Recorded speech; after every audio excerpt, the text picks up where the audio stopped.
බුදුරජාණන් වහන්සේ දේශනා කරන්නේ සෑම වේදනාවක්ම ඉවසන්න කියලානේ. තිබ්බානම් කටුකානම් කරානම් පානාහාරානම් පන යන තීරුව වේදනාව පවා ඉවසන්න කියන බුදුරජාණන් වහන්සේ ශ්‍රාවකයට.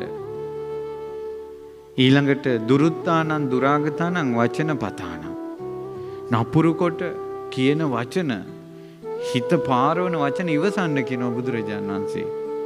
හැබැයි පින්වත් මහණෙනි, ලාභ සත්කාර ලබන අදහසින් අවඥා නොලබන අදහසින් නම් කිසිම වචනයක් ඉවසන්න එපා. වැසිකිලි කැසිකිලි අමාරු ඉවසන්න එපා. පන යන වේදනාව ඉවසන්න එපා. මෙයයි ශාස්ත්‍රඥ වහන්සේගේ අවවාදය. කොයි තරම්නම් ශ්‍රාවකෙක්ගේ හිත පිරිසිදු කරනවද? ඒ මහා පින්වන්තයෝ ඒ කාලේ සංසාරේ පෙරම් පුරාගෙන ආපු අය නිවන් දකින්න ජීවිතේ ශාසනයට කැප කරලා කලින් බුද්ධ ශාසනවල මහාන වෙලා නිවන පතපතා පින් තියන අය එහෙම ඉඳගෙන ඉඳලා ඔය දහම් අවවාදය ඇහෙනකොට එක දහම් අවවාදයෙන් හිතවල කෙලෙස් වීසෙනවා.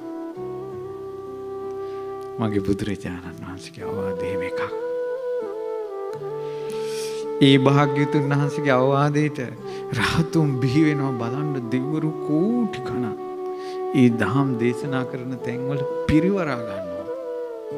අරුමේක හැටි බලන්න ආපුවයත් මඟපල් ලබනවා. අපගේ ශාස්ත්‍රඥ වහන්සේ ආශ්චර්යයි. සරණ යන්න දිවිහිමි බුදු ගුණ හිතේතා. ඒ ශ්‍රාවක සංගරුවන සරණ යන්න. ඒ පිරිසිදු හිත් ඇති කරගත්ත සංඝයාට ඇහුණ බණපද ඒ ශ්‍රී සද්ධර්මය සරණ යන්න.